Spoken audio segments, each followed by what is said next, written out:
Tuhan aku siap,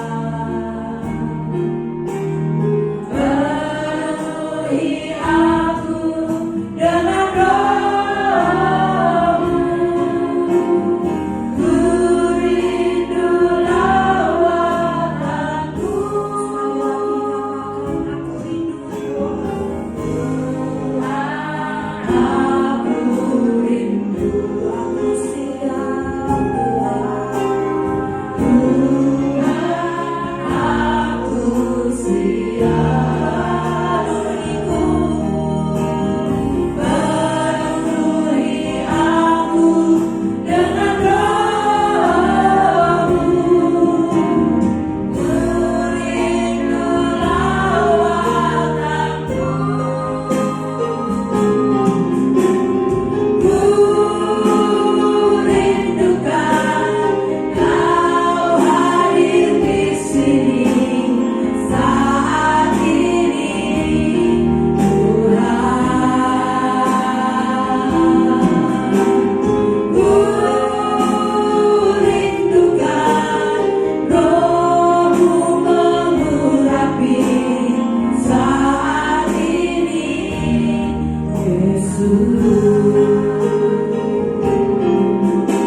Tuhan turun atas setiap kami. Kami mau angkat Markus 16 ayat 15. Kami menerima mandat oleh Tuhan Allah Bapa dalam sorga untuk kami memberitakan Injil kepada semua makhluk. Maka dengan otoritas dan wibawa ilahi kami perkatakan semua makhluk yang mendengar Injil kebenaran Allah, maka semua akan melakukan semua yang diperintahkan oleh firman. Dan semua pikiran-pikiran orang durhaka dikembalikan kepada pikiran-pikiran orang benar.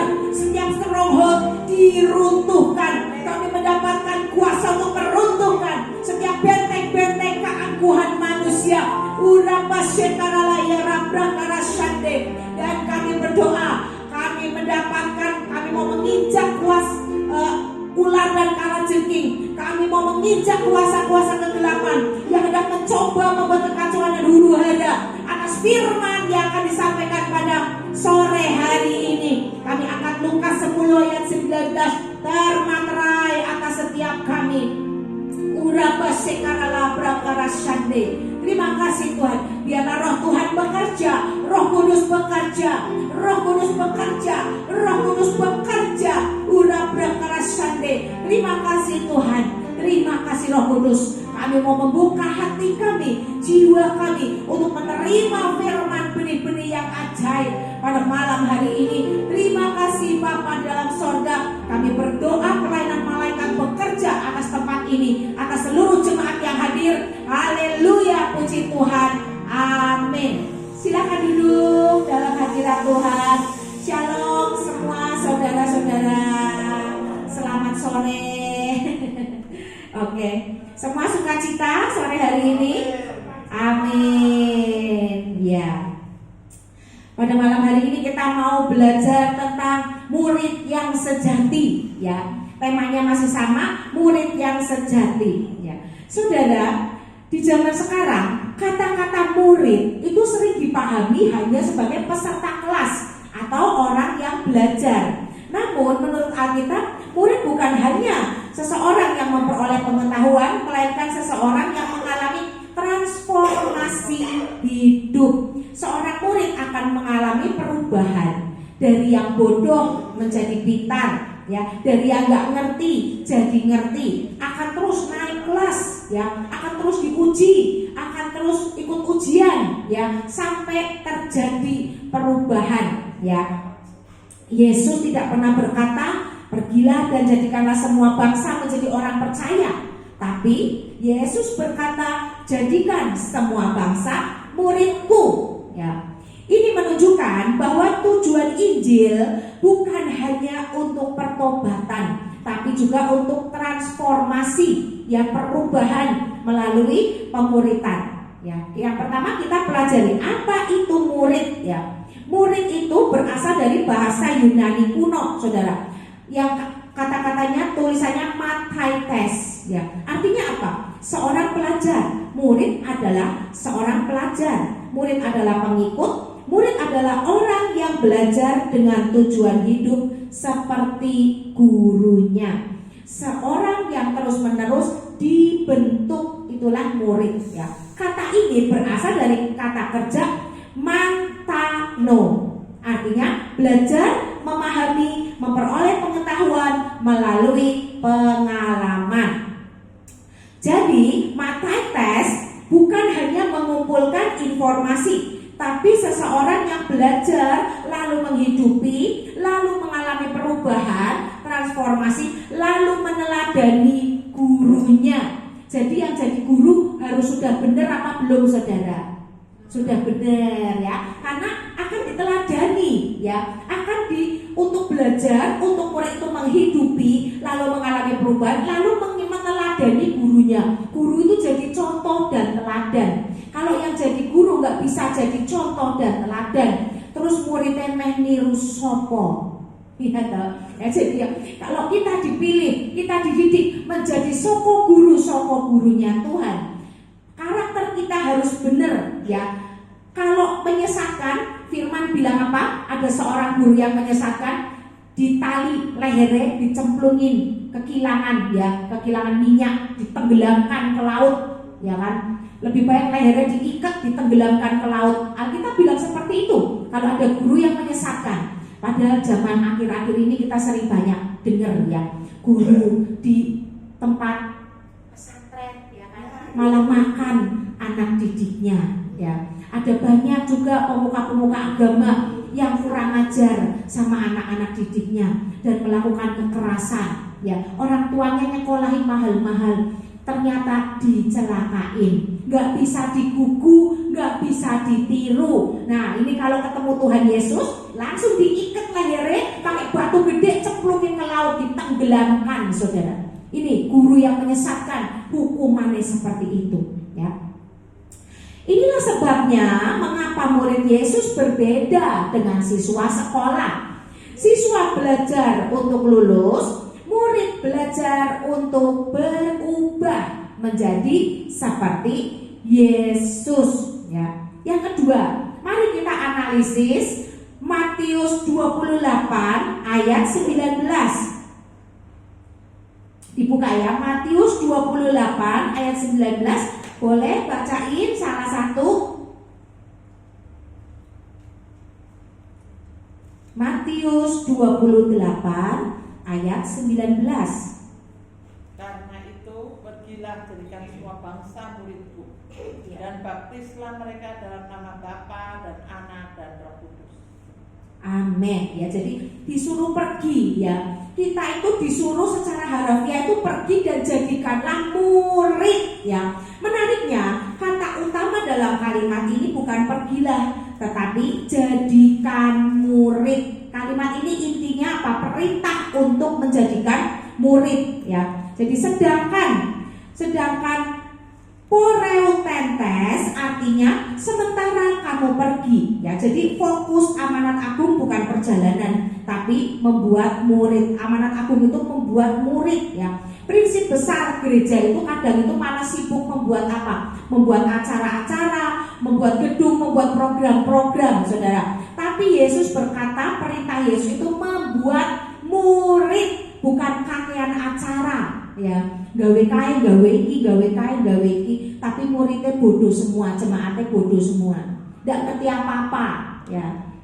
Kering rohani ya kan. Nah itu ya. Jadi fokusnya buatlah murid ya. Nomor 3, yang ketiga, poin ketiga, tujuan pemuritan itu menjadi serupa dengan Kristus ya. Dalam Roma 8 ayat 29 berkata apa?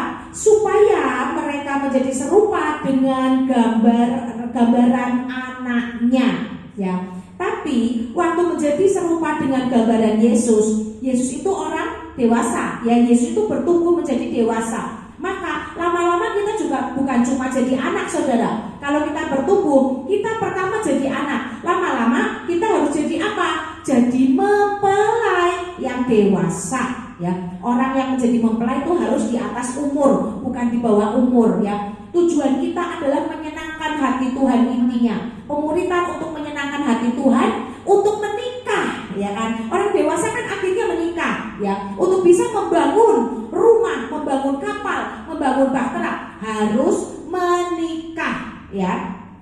Mengalami proses dari anak menjadi ABG, remaja dewasa, lalu menikah menjadi orang tua ya kan. Ada tahap-tahapnya, ada proses-prosesnya. Itulah murid, itulah bertumbuh ya. Sekarang kita lihat apa arti pemuritan di IFLC ya. Pemuritan di IFLC adalah membawa seseorang mengenal Kristus, bertumbuh dalam Kristus, hidup seperti Kristus, dan memuridkan orang lain, yaitu pemutusan ya. Pemuritan bukan sekedar transfer pengetahuan, tetapi transfer kehidupan. Yesus tidak hanya mengajar murid-muridnya, dia hidup bersama mereka, tapi Yesus juga memberi teladan, mengkoreksi ya. Mengkoreksi, saudara, jangan lupa ya, kalau kita dikoreksi, ditegur, jangan marah ya. Mendorong juga, menyemangati ya. Lalu mengutus ya, ada pengutusan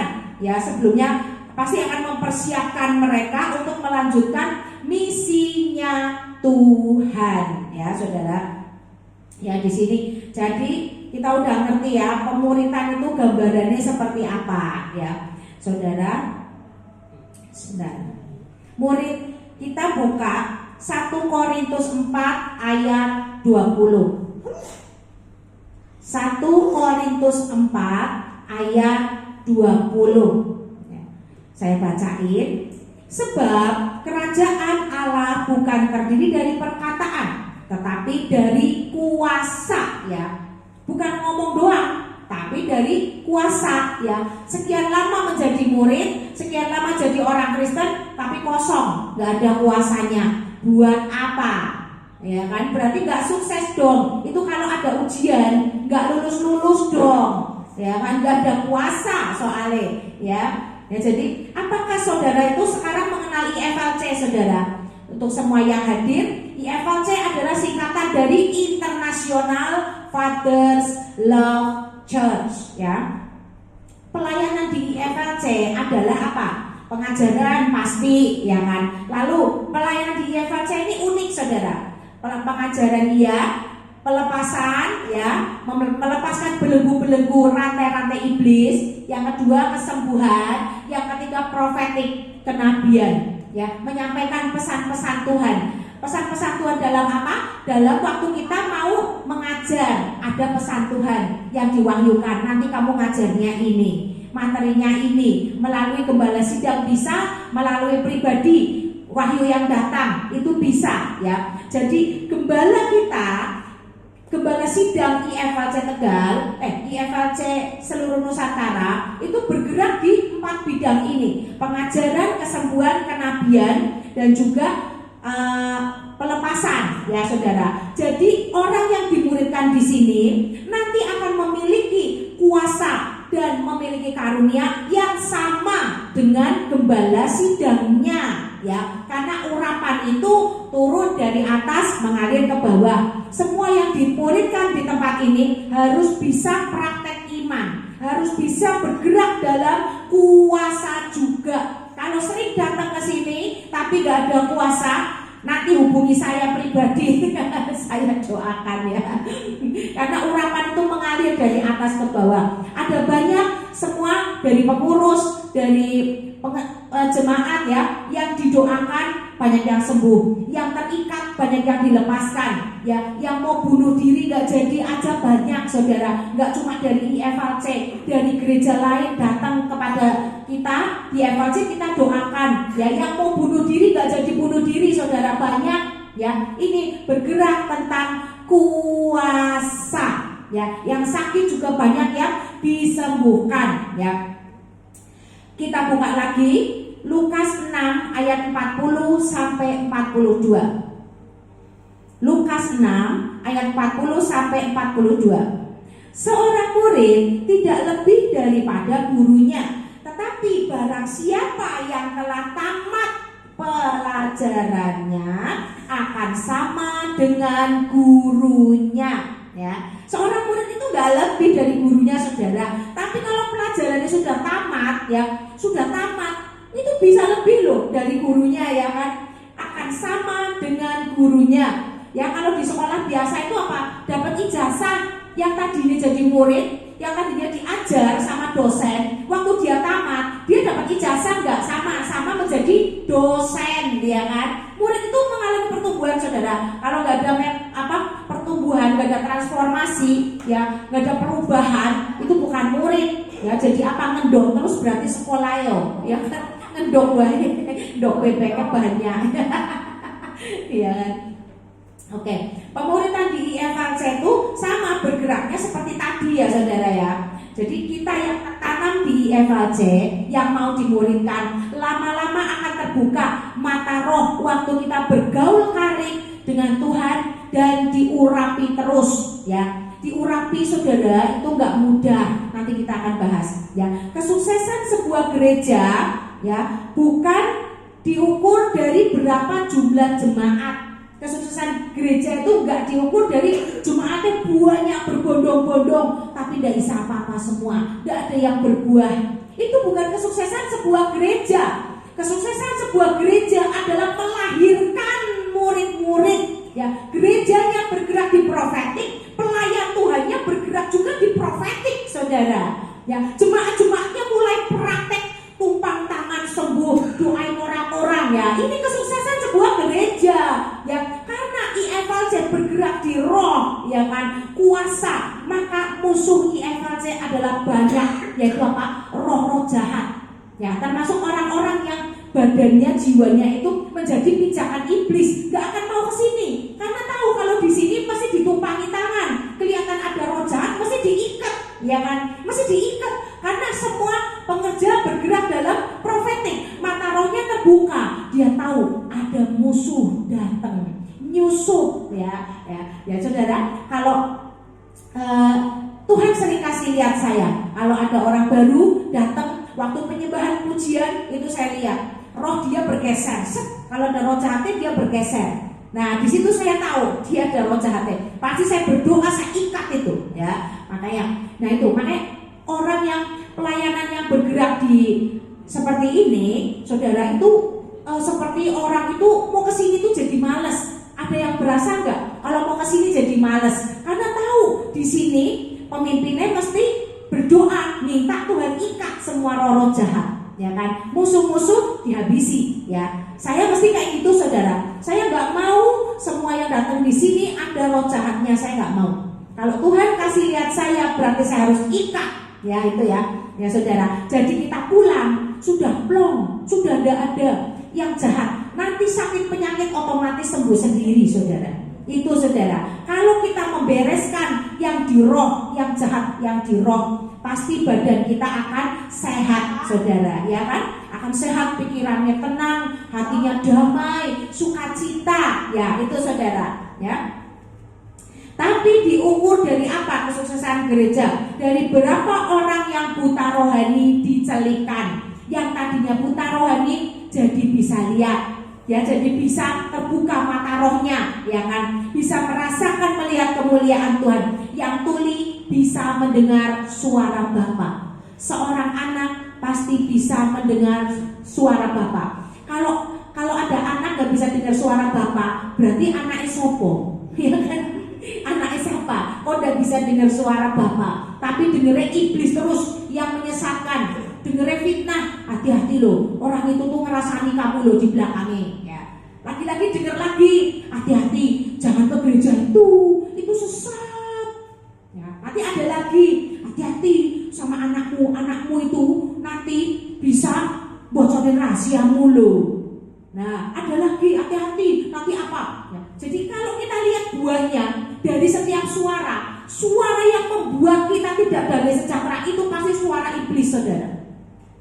Kelihatannya ngasih tahu kita, tapi kalau kita pintar, kita cerdas, kita tahu ada saringan firman Tuhan, kita akan tahu ini bukan Tuhan, ini roh pemecah belah, ini roh pemecah belah, ini roh adu domba. Karena suara Tuhan gak gitu. Suara Tuhan tuh ampuni, udahlah, gak usah dibesar-besarin, udahlah, mengalah saja. Itu suara Tuhan, saudara. Pokoknya yang menyakitkan daging kita itu suara Tuhan, ya. Jadi setiap anak harus bisa dengar suara Bapa, ya. Terus yang masih terbelenggu dilepaskan. Yang masih terbelenggu apa? Dendam, nggak mau mengampuni, ya. Akhirnya apa? Jadi sakit penyakit, sering sesek, kena kanker, kena tiroid, kena miom, kena tumor. Nah ini orang yang masih terbelenggu oleh kemarahan, oleh dendam, ya. Itu harus dilepaskan. Orang yang seperti ini bukan karepe dhewe, karena ada roh yang bekerja di balik itu, ya. Oleh karena itu kita harus ngerti, setiap orang yang sudah akil balik harus belajar doa peperangan. Bukan untuk memerangi apa-apa, tapi untuk memerangi diri sendiri, ya. Karakter kita untuk memerangi semua yang jahat yang ada di keluarga kita. Itu kalau yang belum akil balik, ya nggak usah belajar peperangan, tapi belajarlah untuk mencintai Tuhan, untuk mengasihi Tuhan dulu. Nanti waktu akil balik, waktu jiwamu sudah terlatih mengasihi Tuhan, maka engkau tidak akan kering. Waktu engkau masuk di peperangan rohani, Tuhan yang akan berperang bagimu, karena jiwamu mencintai Tuhan. Ya, yang lagi menderita mendapatkan penghiburan, yang kering rohani mendapat cinta mula-mula, ya. Lalu yang hatinya keras, ada kan orang yang keras, ya. Orang yang keras ada saudara, ya. Saya sering lihat dari dia ngomong, dari bahasa tubuhnya, gerak-geriknya saya tahu kalau ini orang keras banget, ya. Yang hatinya keras, Tuhan melawat, diberikan hati Bapa. Ya, hati Bapa itu hati yang penuh dengan lemah lembut, melihat dari banyak sudut pandang, saudara. Itu hati Bapa, hati yang tidak pernah menghakimi, hati yang selalu ingin mengalah. Ya sudahlah, ya maklumlah, ya wes lah. Itu hati Bapa, saudara. Masalah kecil gak jadi besar, tapi masalah kecil jadi hilang. Masalah besar jadi kecil. Itu hati Bapa. Buahnya apa? Damai sejahtera, kerukunan hidup, ya kan? Itu hati Bapa, ya. Yang sedang kacau hidupnya, ya, dirukunkan, roh kekacauan diikat. Saya kemarin dapat telepon dan WA saudara. Ibu, tolong doakan saya. Orangnya nggak di Tegal. Bu, tolong doakan saya. Anak saya ini kok kayak orang bingung. Sudah 3 hari ini barang ketinggalan terus, naik motor bisa salah jalan, di toko juga bingung. Mikirnya apa sih saya nggak tahu. Tolong doakan Bu. Nah saya sebut namanya, saya bawa dalam doa. Tuhan, aku berdoa untuk si B. Tuhan, apa yang terjadi Tuhan singkapkan. Roh Kudus kasih tahu ada roh kekacauan dalam jiwa dia, sehingga semuanya berantakan. Oh Allah. Nah saya langsung berdoa, Tuhan aku berdoa untuk si B. Roh kekacauan aku ikat dengan wibawa dan otoritas ilahi. Demi nama Tuhan Yesus keluar. Saya tengking. Nah terus ibu itu bilang, udah Bu, sudah oke Bu. Besoknya saya WA, sudah Bu, sudah aman, sudah kembali seperti sedia kala. Nah ini bukti bahwa semua kegerakan roh itu menimbulkan efek.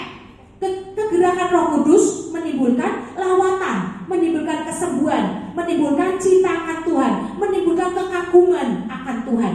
Kegerakan roh jahat menimbulkan kekacauan, saudara, kesedihan, duka cita, ya, kemarahan. Itu saudara, kita harus tahu, ya, jangan mau dikuasai oleh roh-roh yang nggak baik. Seorang murid di IFAC harus mengerti ini, ya. IFAC karena bergerak dalam bidang ini, ya, maka harus mendalami seperti apa pekerjaan Tuhan, seperti apa pekerjaan iblis, ya kan.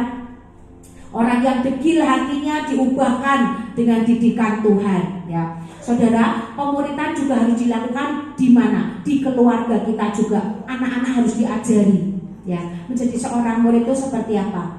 Jangan cuma bisa ngajar di luar toh, tapi anak-anak berantakan, tidak ngerti apa-apa, ya. Pemuritan juga kepada anak.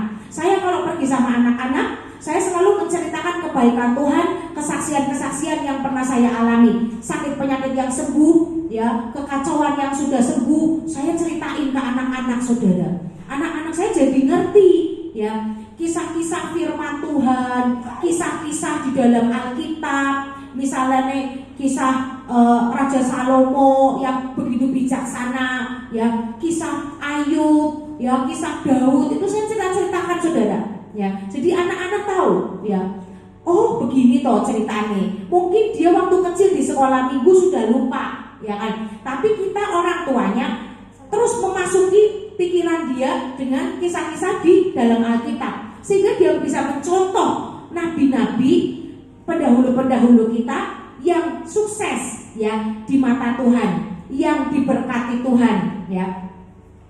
Saudara, apa sih tujuan pemuritan di IFLC?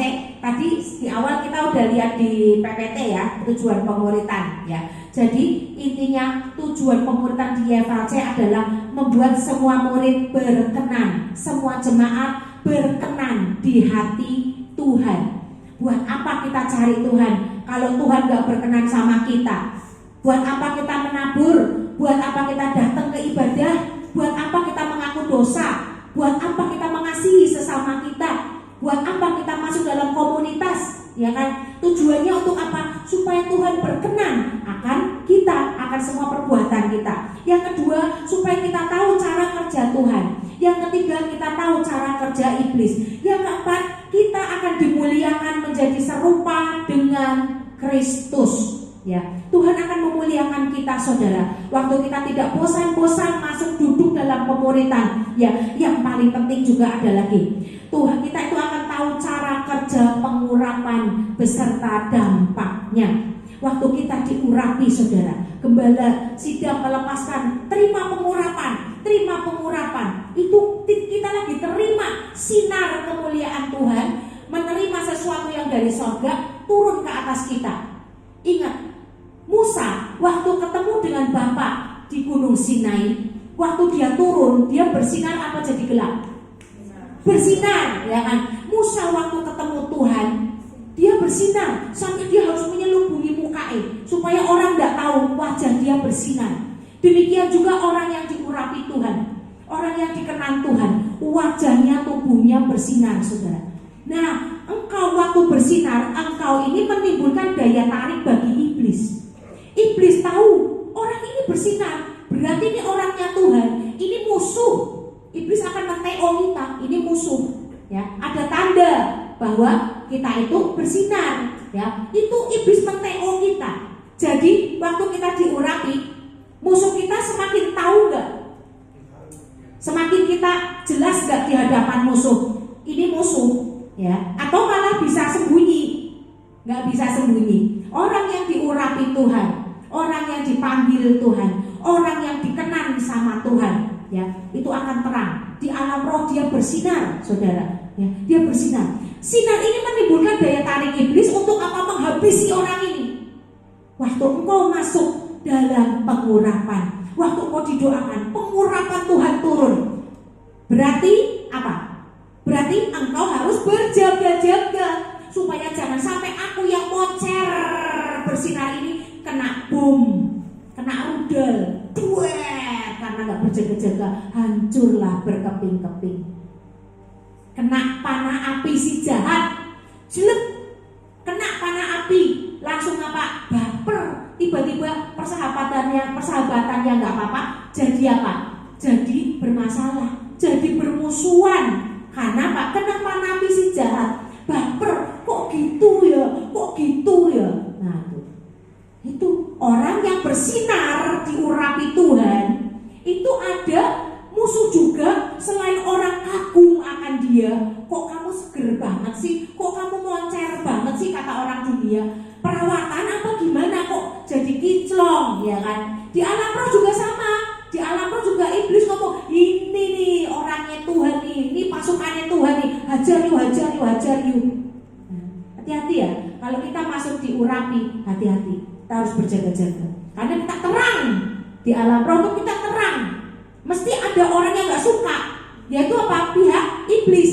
Dia akan menghancurkan, karena tahu doa orang yang diurapi waktu dia berdoa, kuasanya besar. Akan bisa menggoncang alam roh, akan bisa meruntuhkan kerajaan-kerajaan kuasa kegelapan, akan bisa menghabisi, membinasakan, nggak bisa bangkit lagi kerajaan-kerajaan iblis, saudara. Jadi iblis pasti akan terusik kalau ada orang yang diurapi berjalan masuk ke sebuah kota tanpa berdoa. Biasanya orang itu akan kaku badannya. Tiba-tiba kaku, sakit semua, capek, kayak capek banget, akhirnya bisa tidur doang. Padahal misi di situ mau berdoa bagi kota itu, mau melepaskan berkat di tempat tinggi. Ente aneh orasi do, karena nggak berjaga-jaga, ya. Kan benar, orang yang diurapi seperti itu, saudara, bersinar di alam roh. Tadi pagi gembala sidang kita melepaskan pengurapan 2 kali. Jam 6 sore ibadah, mari saudara kita masuk dalam pengurapan, diurapi lagi. Supaya apa? Jalan berkat terbuka, semua yang jahat pergi. Tapi hati-hati, harus berjaga-jaga. Jangan sampai kita moncer tapi gak ada pagar. Kita moncer gak ada malaikat yang jagain kita. Kita bersinar terang tapi kita cuma kayak fashion show, jalan sono, jalan sini. Bisa ditembak, bisa kepleset di panggung. Ya, hati-hati. Oke, ngerti ya? Oke, jadi serupa dengan Kristus itu serupa dalam hal apa, saudara? Dalam hal teladan, karakter, kesetiaan, dalam karakter ketaatan juga, ya. Dan serupa dengan cara berpikir, cara memandang, cara pengetahuannya, ya. Serupa dalam kedalaman waktu menggali firman Tuhan. Itu saudara, ya. Yesus ngomong gini tapi artinya dalam banget. Nah, kita harus bisa menggali serupa dengan hal itu seperti Yesusnya, ya. Terus serupa juga dalam cara kita berbicara, ya. Berbicaranya nggak ngawur tapi penuh hikmat. Yesus kalau berbicara itu jarang ngomong gosip tapi penuh hikmat, ya. Itu kita harus tiru. Jadi kita harus menjaga kekudusan mulut kita, ya. Terus serupa dalam hal menabur.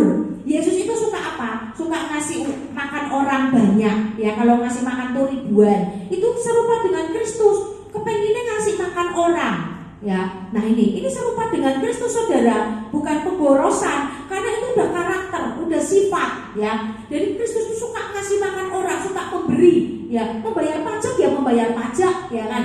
Yesus juga membayar pajak, ya kan, dalam cerita Alkitab, ya. Lalu serupa dalam transfer spirit kehidupan pada orang di sekitar kita. Orang yang ketemu kita jadi sukacita, orang yang ketemu kita jadi kayak semangat lagi, ya. Saya sering dichat sama orang kalau saya habis khotbah di morning blessing tuh, ada beberapa yang suka ngechat saya, Bu, terima kasih ya Bu, tadi itu saya bisa nangis loh Ibu, khotbah itu saya nangis dan saya tiba-tiba kayak semangat lagi Bu. Padahal saya itu lagi loyo Bu, lagi ngantuk, lagi loyo, tapi saya jadi semangat lagi, kayak kena api kayak gitu Bu. Puji Tuhan, terima kasih Bu, jaga terus ya Bu, supaya bisa transfer terus Bu, memberkati kita. Nah itu, ada banyak orang yang ngechat saya seperti itu, saudara. Saya bersyukur, saya bisa mentransferkan spirit yang benar, ya. Daripada saya khotbah orang jadi tidur semua, ngantuk dan gak merasa dapat apa-apa. Materi opo toh, orang jelas materi. Nah itu kan menyedihkan sekali, saudara, kalau seperti itu, ya. Saya bersyukur Tuhan memberikan saya pewahyuan. Kalau saya mau disuruh khotbah di morning blessing, Tuhan sampaikan, kamu nanti khotbahnya ini, poinnya ini, ayatnya ini. Itu saya dapat, saudara, ya. Saya bersyukur punya Tuhan yang luar biasa, saudara. Kalau nggak ditolong Tuhan, siapa saya, ya kan, saudara? Apa yang saya bisa buat, ya. Tapi karena saya dituntun Roh Kudus dan Tuhan menyertai saya, sehingga saya bisa mentransferkan sesuatu yang baik kepada orang-orang yang mendengar khotbah saya. Saya bersyukur sekali, saudara, ya. Kita buka Roma 8 ayat 29 sampai 20. Roma 8 ayat 29 sampai 30. Saya bacain, ya. Sebab semua orang yang dipilihnya dari semula, mereka juga ditentukannya dari semula untuk menjadi serupa dengan gambaran anak-anaknya, supaya satu anaknya, supaya ia, anaknya itu menjadi yang sulung di antara banyak saudara, ya. Orang yang dipilih Tuhan itu sudah ditentukan Tuhan, ya. Seperti Tuhan memilih Musa, lalu Musa memilih Yosua, ya, itu sudah Tuhan tentukan. Tapi Musa yang ngomong kepada Yosua. Waktu Musa sudah mati, baru Tuhan ngomong sendiri dengan Yosua, ya. Jadi kita tuh kadang tuh apa ya? Kadang sok tahu, saudara, ya. Ada pemimpin di atas kita, tapi dia yang di bawah kita, misalnya ya, sama saya, ya. Ada Pastor Thomas. Saya bilang, Pastor, saya dapatnya tuh ini, pendapatmu tuh salah, Pastor. Saya nggak dapat itu. Nah, ada banyak orang seperti itu, saudara. Saya tahu, ya, saya tahu, dan Pastor juga sempat cerita kepada saya bahwa Roh Kudus itu teratur, Bu. Jadi kalau Roh Kudus sudah ngomong dengan pemimpin, bawahnya itu dapatnya ya harus sama, konfirmasi. Nggak ada bawahnya dapatnya beda, itu nggak ada, ya. Sama, saya pun merasakan waktu Pastor Thomas dapat sesuatu, terus bilang, Bu, bawa dalam doa, Ibu dapat apa? Nah, Pastor, saya dapatnya ini. Oke Bu, sama Bu, berarti itu dari Tuhan, kita sepakat ya Bu. Baik Pastor. Nah itulah, ya. Jadi ada jenjangnya, saudara. Dipilih itu Tuhan, waktu memilih Tuhan menyertai, ya. Di sini jelas dikatakan, mereka yang ditentukannya dari semula untuk menjadi serupa dengan gambaran anaknya, supaya ia, anaknya itu, yaitu Yesus, menjadi yang sulung di antara banyak saudara. Kita punya saudara sulung, ya, yang menjadi contoh dan teladan, yaitu Yesus. Yang ayat 30-nya, Dan mereka yang ditentukannya dari semula, mereka itu juga dipanggilnya. Dan mereka yang dipanggilnya, mereka itu juga dibenarkan. Orang yang dipanggil Tuhan, waktu masuk dalam didikan, dia taat, mau dimuridkan, dia setia, nggak jadi kutu loncat, dia akan menjadi orang yang dibenarkan Tuhan. Saudara, tadinya dia orang mungkin salah, hikmat-hikmatnya kurang pas, dia akan jadi orang yang dibenarkan Tuhan. Suara penyesat tidak akan bisa didengar lagi. Yang ada suara Tuhan, hikmat daripada Tuhan, karena dia orang yang dibenarkan Tuhan. Ya, jadi segala pendapat, pola pikirnya itu akan benar selama dia ada pendudukan diri. Tapi kalau dia udah melenceng 1 derajat, nggak jamin kalau itu suara Tuhan, saudara. Ya, semua suara Tuhan akan digenapi. Semua panggilan Tuhan akan digenapi waktu kita berada di rel, nggak belok ke kanan, nggak belok ke kiri, ya. Belok ke kanan, belok ke kiri itu bisa mengakibatkan apa? Kalau rel kereta api bisa mengakibatkan tabrakan kereta yang memakan banyak jiwa. Ya, jadi kalau kita dipimpin sama orang yang mencela-mencela, doakan. Sebentar ngomong A, sebentar ngomong B, sebentar ngomong aku dipanggil untuk tertanam di sini. Sebentar aku dipanggil untuk ikut pelayanan misi, pergi ke kota-kota. Itu kan berarti mencela-mencela. Ya, tertanam di sini sebagai apa? Destinimu apa? Waktu engkau menemukan destinimu, ya misalnya nih pengkhotbah, ya pengkhotbah sampai selama-lamanya akan jadi pengkhotbah. Bisa nggak dikirim keluar dari IFLC? Bisa. Menginjil di luar IFLC, diutus keluar, tapi membawa bendera IFLC. Itu yang dipenuhi Roh Kudus. Tapi ada orang yang sudah merasa pinter, merasa hebat, berkarunia, keluar dari IFLC, membawa bendera lain atau bikin pelayanan sendiri, saudara. Ya, memberontak. Ya, pernah nggak saudara ngalami punya karyawannya sudah dididik bikin kue, udah pinter, lalu pergi buka toko sendiri. Saudara marah nggak sama karyawan ini? Ya kan ada kejengkelan, ya karena sama. Tuhan juga sama. Gembala sidang di atas kita, pemimpin di atas kita juga sama. Kegi, orang yang membuat buahnya bikin kegi, itu ada Roh Kudus enggak, saudara? Nah itu memberontak. Lihat dari buahnya ya.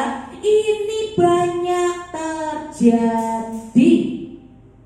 Boleh pelayanan keluar, mau kamu pergi ke bangsa-bangsa, mau ke kota lain, mau ke gereja lain, tapi benderamu tetap IFLC. Itu yang saya dapat.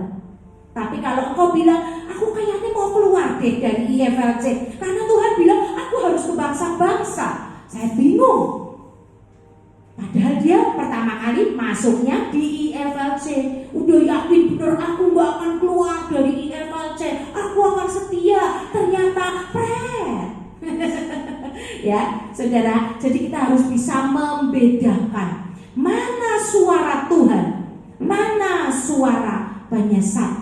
Sampai sebegitu detail loh saudara, sebegitu detail iblis menyesatkan. Ya, sebegitu detail firman Tuhan juga menjadi pondasinya, bahwa Roh Kudus tidak ada yang mencela-mencela, sebentar A, sebentar B. Ini contoh yang saya lihat, yang saya alami. Ada banyak contoh yang kasus-kasus lain. Saya bisa menceritakan apa yang saya alami aja. Ya, saya nggak mau menceritakan yang saya nggak alami. Saya mengalami hal ini berapa kali, saudara. Orang ini sampai telepon saya. Ya, orang ini ada di luar kota, bukan di Tegal. Tapi telepon saya, Bu, menurut Ibu gimana? Ya kamu harus merendahkan diri. Kalau saya nggak cocok sama pemimpinnya, ya inilah salib yang harus kamu pikul. Waktu kamu merendahkan diri, mencocokkan diri, taat. Walaupun kamu jengkel sama pemimpinnya, tapi kamu bawa dalam doa, minta kasih karunia Tuhan, supaya Tuhan mengubahkan hatimu yang nggak beres.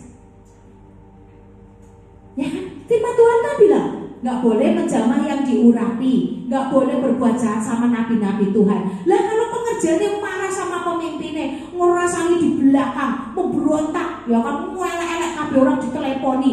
Ya, ini saya alami saudara. Saya waktu saya belum ada ketua doa waktu itu ya, saya masih pegang ketua doa. Saya ngalamin itu, saudara. Ya, betapa sedihnya saya waktu saya mendoakan dia. Ya, kamu harusnya menundukkan diri dong. Terus mau nggak berdoa? Ya udah Bu, saya mau didoakan. Nangis nggak berhenti. Tapi semenjak itu, saudara, saya nggak tahu sekarang sudah rukun apa belum, saya nggak tahu. Tapi semenjak itu dia tuh berapi-api melayani Tuhan. Dia mau membuat anak-anak sekolah minggu ditampung gitu-gitu ya. Itu luar biasa, saudara. Walaupun mungkin masih ada kesakitan dalam jiwanya, tapi dia mau untuk dididik merendahkan diri, saudara. Nah, ini murid, saudara. Ini murid, bukan kok terus dia keluar. Tadinya dia mau keluar, mau bikin sendiri. Nah, saya bilang, nah, ya kamu cabang di bawah dia dong. Gak bisa. Di kota itu pertama kali dia. Aturannya harus seperti itu. Mau kamu dibawa bergeraknya di anak-anak kecil, tetap kamu di bawah dia. Kamu harus berbaik hati sama dia. Bener kan? Itu hierarki, itu struktur. Roh Kudus itu terstruktur, rapi dan sopan. Ya, kalau yang seperti kasus tadi itu berarti apa? Roh Kudusnya tidak ada, yang ada ego yang bicara. Benar kan? Pemuritan ini akan meluruskan, saudara. Pemuritan akan meluruskan mana yang benar, mana yang tidak berkenan, mana yang salah, mana yang jahat, mana yang berkenan di hadapan Tuhan.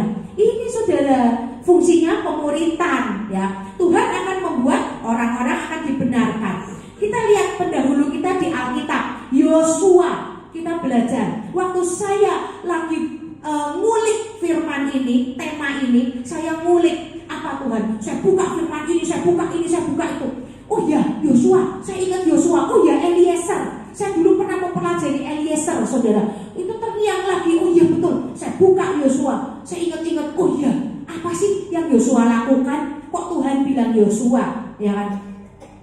Yosua itu mengikuti Musa. Lalu dimuridkan, belajar banyak dari Musa. Yang tadinya pembantu abdi, dia menjadi pemimpin, saudara. Dan lalu menjadi penerus Musa hingga Musa lanjut usia. Yosua masih membawa amanat Musa. Tidak ada perbuatan Yosua yang mempermalukan Musa. Murid jangan mempermalukan gurune, ya toh. Makanya gurune harus mendidik dan menegur. Ya, kalau gue mempermalukan guru nih, ya ampun, itu simbol kegagalan sih. Orang dunia kamu les sampai sopo toh, dididik sopo toh guru nih. Kok guru nih apa yo ngajari kayak gitu toh di sekolahan. Kok di rumah seperti ini kelakuannya. Padahal orang tuanya ketemunya cuma 1-2 jam, ya kan? 1-2 jam itu juga harus masukkan didikan, saudara, ya, kepada anak-anak. Ya, mari kita latih diri kita untuk jadi generasi Yosua. Generasi apa? Penggenap. Musa gak selesai, gak bisa masuk Kanaan. Udah lihat belum sampai, dia harus pulang, harus mati. Lalu yang meneruskan visi misi Musa siapa? Yosua, saudara. Ya. Jadi kalau ada gosip, gembalanya sakit-sakitan, so benek mati piye. Nah, ini kurang ajar ini, saudara.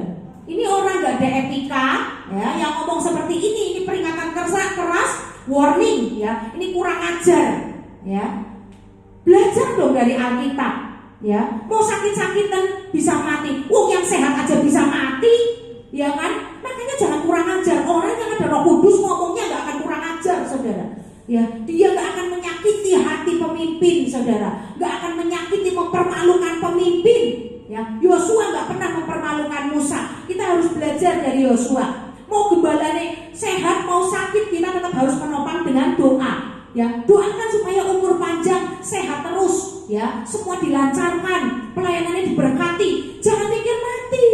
Iblis itu, ya kan? Itu kurang ajar. Itu buah siapa? Iblis. Buah orang penyesat. Kalau udah tahu gembalanya sakit-sakitan, ya didoakan. Topang doa. Doa dengan mengerang, dengan kepercayaan. Jangan mengerang memaksa, tapi mengerang dengan percaya kepada Tuhan.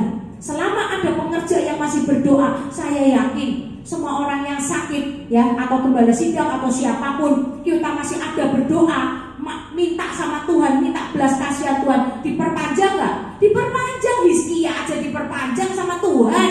Kenapa bingung gembalanya sakit mau mati? Ya kan? Kan ini kurang ajar. Ini orang yang kurang ajar, saudara. Bener, saya dengar kalimat Ada orang yang chat saya, telepon saya marah saudara. Kok kurang ajar ya? Selama ini kamu ngikutin morning blessing enggak? Pengajaran ngikutin enggak? Kenapa ngomongnya seperti ini? Bukannya kamu kalau tahu seperti ini kamu harus doakan orang itu. Bertobat kamu, jangan kurang ajar sama gembala. Doakan, gak usah ngomong yang gak baik. Itu saudara, ya ini penting. Yosua itu adalah generasi penggenap. Seperti Yosua yang rendah hati, Yosua memilih jalan penghambaan dan tidak meninggikan diri. Bahkan saat Musa sudah tua dan tidak berdaya, sampai Tuhan ngomong kamu gak boleh masuk tanah Kanaan. Yosua menghina Musa? Enggak. Yosua malah diem. Dia itu ya, tahu gak? Yosua itu lebih kuat dari Musa saudara. Tahu dari mana? Yosua itu setelah Musa meninggal, Yosua ini perang loh. Perang mewakili mewakili bangsa Israel. Waktu dia dapat tanahnya diberikan kepada 12 suku Israel. Ini tanahmu, tak balik disuruh Tuhan berperang saudara. Yosua itu lebih kuat loh dari Musa. Tapi Yosua pernah unjuk gigi? Enggak. Saya nggak dengar ceritanya Yosua unjuk gigi, tidak ada saudara. Makanya saya kagum waktu saya baca firman ini saudara. Saya nangis loh saudara. Ya ampun Tuhan, ada ya orang seperti ini Tuhan. Benar, saya terharu, saya nangis saudara. Luar biasa Tuhan. Ada orang yang seperti ini. Dan orang ini gak diceritain loh. Tapi orang-orang pada ngomong generasi Yosua. Jadilah generasi seperti generasi Yosua. Generasi penggenap. Apa yang pemimpin gak bisa lakukan, kita yang terusin. Itu generasi penggenap. Itu benar. Itu dipenuhi Roh Kudus. Ya, bukan pemimpin udah sakit-sakitan digosipin, makin digosipin. Ya disebarin kemana-mana, ngomongnya inilah, kurang ajar itu. Saya marah itu kalau ada orang ngomong begitu ke saya. Oh dia berani ngomong sendiri, sini duduk tak muritin 6 jam. Iya, tak suruh duduk tak muritin 6 jam, saya korokin telinganya 6 jam, duduk jangan pergi. Biar bersih pikirannya, biar hatinya bersih, ya, biar hati nuraninya bersih, punya belas kasihan. Kalau kamu yang alami seperti dia, apakah kamu akan melakukan yang benar? Apakah kamu akan tetap beriman?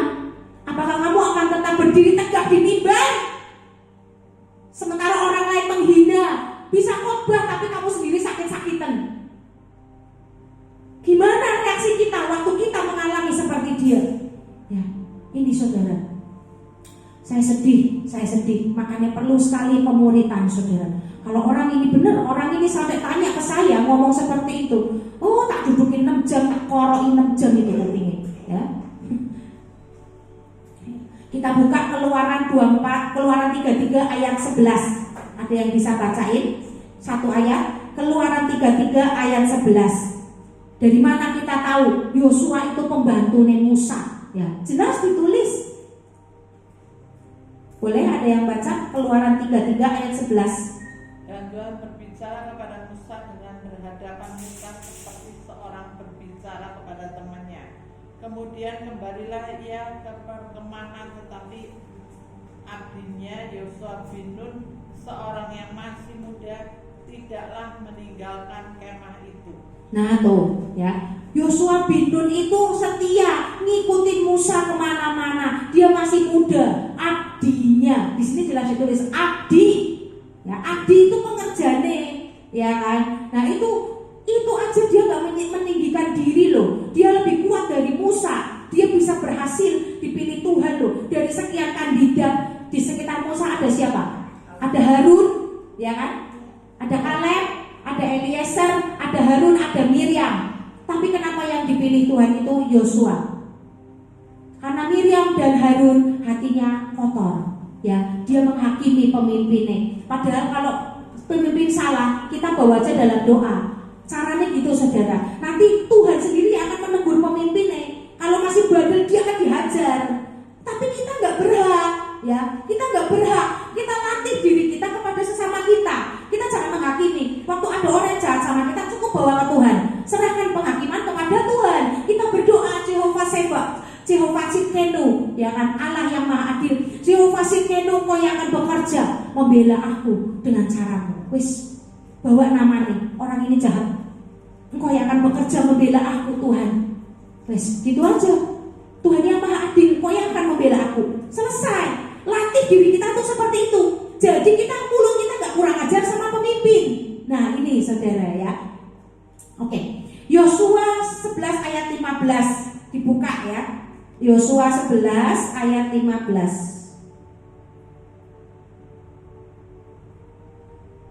Saya buka dulu ya sebentar. Yosua 11 ayat 15.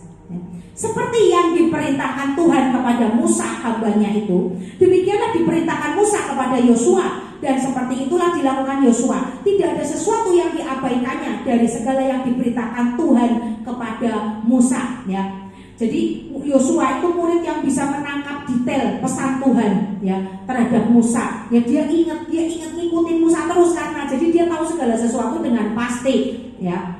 Walaupun waktu Yosua nungguin Musa di Gunung Sinai, keadaan saat itu dingin banget Gunung Sinai. Yang pernah ke sana, Pastor Thomas bicara, saya nggak pernah ke sana, makanya saya percaya ceritanya Pastor Thomas ya.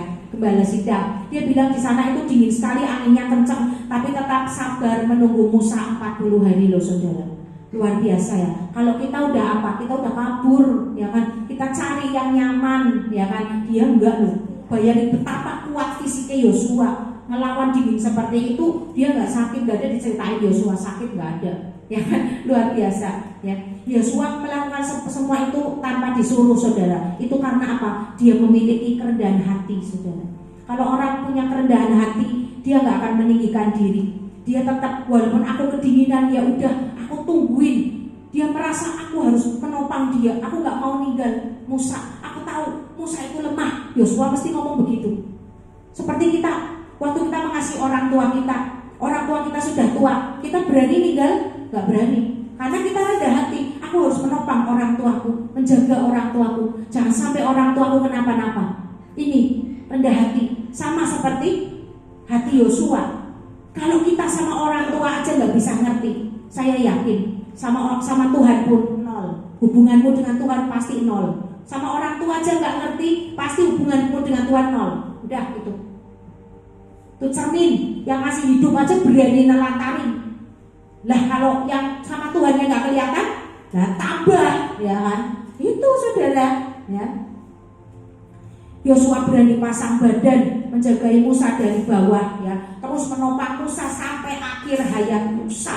Ya ini adalah seluruh tugas, seluruh pengerja, ya seluruh staf gembala IFLC, ya harus mencontoh Yosua. Apa yang Yosua lakukan? Contoh, ya kita harus jadi pelayan-pelayan yang terhormat. Bukan pelayan-pelayan murahan. Meskipun gereja kita baru gereja kecil, tapi kita punya mental yang benar, ya. Kita punya hikmat yang benar. Kita harus pegang perintah Tuhan dengan benar, taat, tunduk, setia. Waktu kita tunduk pada firman Tuhan, tunduk pada otoritas di atas kita, maka kita bisa melawan iblis. Firman jelas berkata, tunduklah kepada Allah dan lawanlah iblis. Kalau kita gak bisa tunduk dengan hal-hal kecil, apa yang kita pegang, jabatan kita, ya, mana bisa tunduk sama Tuhan, ya kan? Mana bisa lawan iblis? Yang ada dihajar balik sama iblis, ya. Itu, oke. Saudara, mari kita berdoa. Terima kasih Tuhan. Terima kasih Roh Kudus. Pada malam hari ini kami telah belajar tentang ketaatan, kesetiaan waktu sedang dimuridkan. Terima kasih Tuhan. Kiranya Roh Kudus terus menerangi pikiran kami, Roh Kudus terus menerangi hati kami, perasaan kami, kehendak kami, supaya kami ini bisa menjadi orang yang dibanggakan oleh Tuhan. Seperti Tuhan bangga kepada Yosua, sehingga Yosua menuai banyak sekali kemenangan demi kemenangan Tuhan. Terima kasih sehingga dia bisa menjadi dampak, dia bisa menghentikan matahari. Meskipun dia ditipu oleh suku Gibeon, tapi Yosua tetap taat, tetap setia, tetap rendah hati, tidak balas dendam, tapi terus mengampuni. Terima kasih Tuhan, Kau memberikan Yosua tertulis dalam Alkitab, sehingga kita bisa mengerti Tuhan apa yang Yosua lakukan. Kami akan mencontohnya Tuhan. Bahkan doa Yosua dikabulkan, bulan dan matahari berhenti, lalu Yosua Yosua pergi menuntaskan semua yang belum dituntaskan oleh Musa, menyelesaikan semua yang belum diselesaikan oleh pemimpinnya. Berikan kami jiwa seperti Yosua Tuhan, menopang pemimpin Tuhan. Berikan kami jiwa yang terhormat, memuliakan nama Tuhan, bukan memuliakan diri sendiri dan membesarkan pelayanan ataupun membesarkan diri sendiri, tapi kami melayani Tuhan. Kami masuk dalam pelayanan, menjadi hamba, menjadi murid, bahkan hingga menjadi mempelai-Mu Tuhan. Kami membanggakan dan memuliakan nama-Mu, bukan memuliakan nama kami sendiri Tuhan. Terima kasih Tuhan. Terima kasih untuk pembelajaran pada malam hari ini. Kiranya setiap kata-kata yang saya keluarkan, biarlah itu kata-kata yang diurapi Tuhan, sehingga membuat semua orang berubah, mengalami transformasi, bertumbuh, berbuah, dan berdampak, membawa bendera gereja rumah kita IFLC kemanapun kaki kami melangkah. Kami membanggakan Tuhan, kami menjadi suratan terbuka, kami menjadi contoh dan teladan di dalam penundukan diri, kesetiaan, dan ketaatan. Terima kasih Tuhan. Haleluya, puji Tuhan. Hati yang hancur Kau berkenan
di dalam ibadah hari ini, di mana kami bisa berkumpul, bisa mendengarkan firman. Terima kasih ya Tuhan. Terima kasih atas firman-Mu ya Tuhan, atas pengajaran atas di dalam bagian ini yang dibawakan oleh hamba-Mu. Kiranya Tuhan bisa menjadikan kepada kami pengertian ya Tuhan dan nasihat untuk kami ya Tuhan, untuk menjalani kehidupan ini ya Tuhan. Juga ya Tuhan kami berdoa ya Tuhan, ajarlah kami sebagai pelaku firman-Mu ya Tuhan. Juga ya Tuhan pengajaran-pengajaran yang diberikan oleh Ibu Abi Gelian ya Tuhan, biarlah Tuhan bisa terpatri di dalam hati kami ya Tuhan, di dalam setiap tindakan kami dan setiap perilaku kami ya Tuhan. Terima kasih ya Tuhan. Ya Tuhan, biarlah Tuhan kami berdoa supaya kami bisa menjadi alat-Mu ya Tuhan, di dalam pengajaran-Mu ya Tuhan. Terima kasih ya Tuhan. Biarlah Tuhan kami sebagai pekerja-pekerja-Mu ya Tuhan bisa mengandalkan-Mu selalu kepada-Mu ya Tuhan. Terima kasih Tuhan. Kami berdoa ya Tuhan untuk hamba-Mu ya Tuhan yang sudah memberikan pengajaran ya Tuhan, Ibu Abi Gelian ya Tuhan. Kiranya Tuhan Kau berikan rahmat-Mu ya Tuhan, diberikan karunia-Mu ya Tuhan, diberikan pengurapan daripada-Mu ya Tuhan, untuk supaya bisa makin maju dan makin besar lagi ya Tuhan untuk pengajaran pada kali ini ya Tuhan. Juga ya Tuhan kami rindu ya Tuhan untuk jiwa-jiwa yang baru ya Tuhan, untuk bisa hadir di dalam kerajaan-Mu ya Tuhan, di dalam gereja-Mu ya Tuhan. Terima kasih juga ya Tuhan, kami berdoa juga untuk gembala kami ya Tuhan, di dalam kelemahan ya Tuhan, di dalam apa yang kekurangan dari gembala kami ya Tuhan, tetapi kami percaya Tuhan, semuanya Kau singkapkan semuanya Tuhan akan kemuliaan nama-Mu ya Tuhan, supaya nama-Mu saja yang dibesarkan ya Tuhan, bukan dari nama manusia ya Tuhan, tapi Engkau-lah yang akan menjadikan besar ya Tuhan. Ya Tuhan, kami semua ada di balik salib-Mu ya Tuhan, di mana kami bisa bekerja untuk melayani Engkau ya Tuhan. Terima kasih ya Tuhan. Tuhan, biar Tuhan dalam pengajaran-pengajaran yang sudah diberikan kepada kami ya Tuhan, di dalam pengajaran ini ya Tuhan, kami menjadi murid ya Tuhan, biarlah kami selalu mengingat hal tersebut ya Tuhan. Biarlah di dalam hati kami akan ada kerinduan di dalam hati kami ya Tuhan, untuk bisa belajar dan bisa mengerjakan apa yang menjadikan kehendak-Mu saja. Terima kasih ya Tuhan. Terima kasih ya Tuhan. Ya Tuhan, kami berdoa untuk gembala kami ya Tuhan, kiranya Tuhan di dalam visi dan misi dari gereja ini ya Tuhan, biarlah bisa menjadi makin besar ya Tuhan, makin menyeluruh ya Tuhan, bisa makin berkobar ya Tuhan akan api Roh Kudus-Mu ya Tuhan, untuk bangsa ini ya Tuhan. Terima kasih ya Tuhan. Juga ya Tuhan, kami berdoa Tuhan, di dalam kesulitan kami, di dalam bangsa ini ya Tuhan, kiranya Tuhan Kau berikan kami hati yang kuat ya Tuhan. Biarlah kami sebagai anak-anak-Mu ya Tuhan tidak merasakan akan kesulitan-kesulitan yang ada ya Tuhan. Kami percaya beriman kepada-Mu ya Tuhan, Kau akan memberikan yang terbaik bagi anak-anak-Mu ya Tuhan. Kami berdoa juga untuk bangsa ini ya Tuhan, untuk kepada wakil presiden kami dan wakil presiden ya Bapak Prabowo dan Bapak Gibran ya Tuhan. Biarlah mereka bisa mendapatkan roh akan menjalankan segala kebenaran ya Tuhan, roh takut akan Tuhan, roh pengertian dan roh hikmat ya Tuhan, untuk mengerjakan apa yang menjadikan kepemimpinan di dalam negara ini ya Tuhan. Biarlah mereka bisa bekerja dan memutuskan sesuatu yang lebih besar untuk bangsa ini ya Tuhan. Biarlah bangsa ini menjadi besar sesuai dengan apa yang menjadikan kehendak-Mu ya Tuhan, di dalam firman-Mu ya Tuhan. Terima kasih. Terima kasih. Juga kami berdoa juga untuk para menteri yang membantu ya Tuhan, untuk para penjaga keamanan ya Tuhan, TNI dan Polri ya Tuhan, biarlah mereka bisa bekerja dengan baik ya Tuhan. Biasanya dia untuk menjaga keamanan ya Tuhan. Kiranya Tuhan semuanya Tuhan harus turut dengan kehendak-Mu saja ya Tuhan. Terima kasih ya Tuhan. Juga ya Tuhan, kami berdoa juga untuk bencana-bencana alam yang terjadi ya Tuhan. Kiranya Tuhan bencana-bencana alam harus seizin daripada-Mu saja ya Tuhan. Kiranya Tuhan Kau jauhkanlah kami ya Tuhan, sebagai anak-anak-Mu ya Tuhan, dari bencana-bencana yang bukan daripada kehendak-Mu saja ya Tuhan, bukan daripada yang tidak seizin daripada-Mu ya Tuhan. Biarlah Tuhan semuanya Tuhan dilindungi daripada-Mu saja ya Tuhan. Terima kasih ya Tuhan. Terima kasih ya Tuhan. Terima